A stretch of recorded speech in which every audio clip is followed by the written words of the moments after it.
আসসালামু আলাইকুম রহমতুল্লাহ। কেমন আছেন? আশা করছি অনেক ভালো আছেন। আমি আল্লাহ তাআলা অশেষ মেহেরবানিতে অনেক ভালো আছি। বরাবরের মতো আবার একটি নতুন ঘটনা নিয়ে হাজির হলাম আমি নীরব নিরাশা। ভূত চ্যানেলের পক্ষ থেকে আপনাদের সকলকে জানাচ্ছি আন্তরিক শুভেচ্ছা। এই চ্যানেলের নতুন নতুন ঘটনা শুনতে অবশ্যই আপনারা চ্যানেলটিকে সাবস্ক্রাইব করে পাশে থাকে বেল আইকনটি বাজিয়ে আমাদের সঙ্গেই থাকবেন। আপনাদের জীবনের সাথে ঘটে যাওয়া ভৌতিক অভিজ্ঞতাগুলো যদি শেয়ার করতে চান, যদি চার ভূত চ্যানেল প্রকাশিত করা হোক, তাহলে আমাদের সাথে অবশ্যই আমাদের ইমেল অ্যাড্রেসে যোগাযোগ করবেন। আমাদের ইমেল অ্যাড্রেসটি হলো www.bhoot92@gmail.com। আমি স্পেলিংটা বলে দিচ্ছি, www.bhoot92@gmail.com। আর কথা না বাড়িয়ে আমি আজকের ঘটনা চলে যাচ্ছি। অবশ্যই আপনার ঘটনাটি কানে ইয়ারফোন দিয়ে নির্জন এক স্থানে বসে উপভোগ করবেন। তো চলে যাচ্ছি আজকে সেই নতুন ঘটনায়।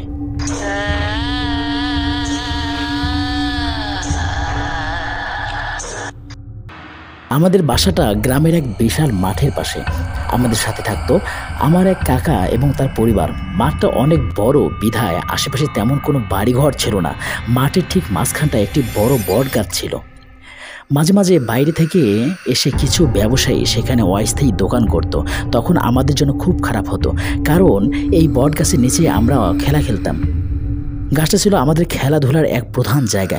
স্কুল থেকে দৌড়ে এসে সেই গাছের নিচে চলে যেতাম। বয়স তখন 14 কি 15 হবে। ক্রিকেট, ফুটবল, হাডুডু সহ আরও বিভিন্ন রকমের খেলা খেলতাম এই মাঠে। এছাড়াও প্রচণ্ড গরমে যখন খেলতে খেলতে হাঁপিয়ে যেতাম, তখন আমরা সবাই মিলে এই বট গাছের নিচে বসে জিরিয়ে নিতাম। একদিন এক বৃদ্ধ বয়স্ক লোক শহর থেকে আশ্চর্য রঙের এক পানি নিয়ে আমাদের গ্রামে ব্যবসা করার উদ্দেশ্যে আসলো। তার ব্যবসার মন্ত্র ছিল, এই পানি যদি কেউ পান করে তাহলে তার শরীরে অনেক শক্তি ফিরে আসবে এবং অসুস্থ ব্যক্তিরা যদি এই পানি পান করে তাহলে তাড়াতাড়ি সুস্থ হয়ে যাবে। সেই পানিতে কি ছিল তা আমরা কখনো জানিনি, তবে অল্প কয়েকদিনেই তার নাম ডাক ছড়িয়ে পড়ল। দূরের গ্রাম থেকে মানুষ এসে জড়ো হতে লাগলো তার পানি নেওয়ার জন্য। এদিকে আমরা খুব বিপদে পড়ে গেলাম, কারণ তার জন্য আমরা সেই বটগাছের নিচে খেলা খেলতে পারতাম না। কেননা সে তার ব্যবসাকে পরিচালনা করার জন্য বটগাছের নিচে তাঁবু টাঙিয়ে বসে পড়ে। মাঠের মধ্যে যেন একটা মেলা বসে গিয়েছিল। আমাদের খেলাধুলা একদম চাঙ্গে উঠেছিল। আমাদের গ্রুপের দলনেতা ছিলেন শিহাব ভাই। তিনি আমাদেরকে ডেকে বললেন, এভাবে আর চলতে দেওয়া যায় না, কিছু একটা ব্যবস্থা গ্রহণ করতে হবে। আমরা সবাই মিলে সিদ্ধান্ত নিলাম কোনো এক রাতে গিয়ে ওরা সব কিছু চুরি করে নিয়ে আসব। এই কাজটিতে আমাদের কোনো টাকার লোভ ছিল না। নিজেদের স্বাধীনতা আর খেলার মাঠটা ফিরে পাবার জন্য আমরা এই কাজটা করতে উদ্যত হই। রাতে অনেকেই থাকতে পারবে না, তাই শুধুমাত্র যারা থাকবে তাদেরকে নিয়েই একটা মিটিং ডাকা হলো। রাতে অনেকেই থাকতে পারবে না, তাই শুধুমাত্র যারা থাকতে পারবে তাদেরকেই ডাকা হলো। সিদ্ধান্ত হলো সবাই ঘুমিয়ে যাবার পর আমরা সেখানে যাব। যেহেতু লোকটি রাত্রিতে তার দোকানেই থাকে, তাই দরকার হয় তাকে ভয় দেখিয়ে হলেও আজকে এই কাজ সাধন করব। রাত 10টার কিছু সময় পরে আমরা বের হলাম। সবার বাড়ি মাঠ থেকে একটু দূরে হওয়ায় তারা আমার বাড়ির সামনে অপেক্ষা করতেছিল। চারপাশে এক অদ্ভুত নীরবতা। যারা গ্রামে কখনো থাকেনি তাদের বলে রাখি, বেশিরভাগ গ্রামই রাত 8টার পর নীরব হয়ে যায়। আমাদের গ্রামটা ছিল একটি অজপাড়া গ্রাম।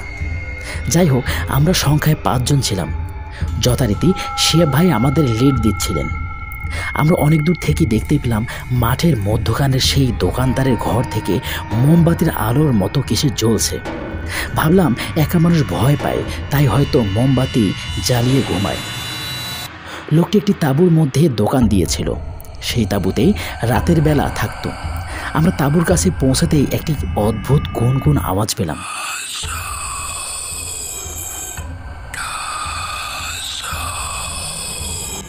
আওয়াজটা অনেকটা সুর করে কোনো কিছু পড়ার মতো। আমাদের চমকে দিয়ে একটি বিড়াল হঠাৎ করে ডেকে উঠল। আমি আর একটু হলে ভয়ে চিৎকার দিয়ে ফেলছিলাম। সময় মতো আমার বন্ধু নাফিস আমার মুখ চেপে ধরায় রক্ষা পাই। আমাদের আরও ভয় পাইয়ে দিয়ে একটি কালো কুচকুচে বিড়াল আড়াল ছেড়ে বেরিয়ে এলো।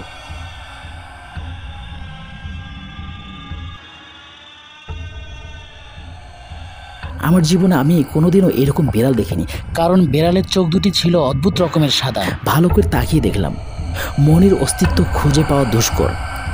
ঠিক তখনই একটু বাতাসে সেই তাঁবুর দরজা হিসেবে ব্যবহার করার কাপড়টা একটু নড়ে গেল। সাথে সাথে আমাদের দৃষ্টি ঘুরে গেল সেই দিকে। ভেতরে যা দেখলাম তা দেখার জন্য আমরা মোটেও প্রস্তুত ছিলাম না। দেখলাম ঘরের মাঝে একটা চক্র কেটে একজন মাঝবয়সী লোক বসে আছে। লোকটার চোখ বন্ধ এবং এক মনে বিড়বিড় করে কি যেন সে পড়ছে। তার সামনে একটি কাচের বাটি, আর সেই বাটিতে রক্তের মতো কি যেন তরল পদার্থের মতো দেখা যাচ্ছে। ঠিক সামনে মেঝেতে একটি শেয়াল, একটি কালো বিড়াল এবং একটি ছোট বাচ্চার লাশ দেখা যাচ্ছে।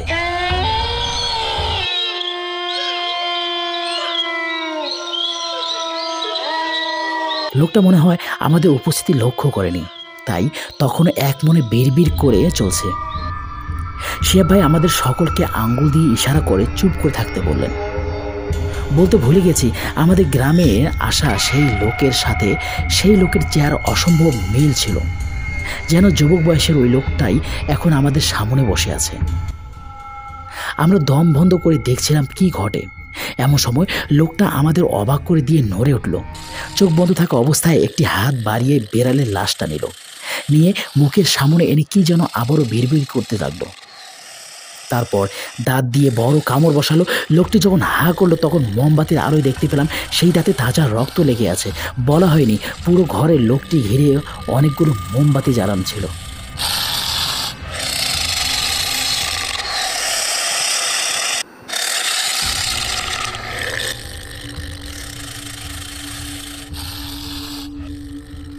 গলার মধ্য দিয়ে বমি ঠেলে বের হতে চাচ্ছিল।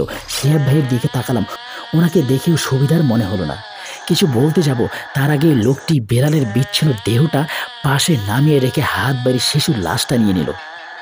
এরপর আমাদের ভয়ের মাত্রা তুঙ্গে উঠিয়ে কামড় বসিয়ে দিল সেই শিশুটার পায়ে। আর সহ্য করতে পারলাম না। আমার পাশে ছিল হাবিবুর, ও সেই দৃশ্য দেখে চিৎকার করে পেছনে দৌড় মারল। সাথে সাথে লোকটা চোখ মেলল। সেই চোখের বর্ণনা দেওয়ার মতো কোনো ভাষা আমাদের জানা নেই। অনেকেই হয়তো রক্তচক্ষুর কথা শুনেছেন, কিন্তু আমি সেদিনই প্রথম চাক্ষুষ দেখলাম ব্যাপারটা। লোকটার চোখ দেখে মনে হচ্ছিল চোখ দিয়ে রক্ত পড়ছে। আমি কিছুক্ষণের জন্য জমে গেলাম জায়গাতেই।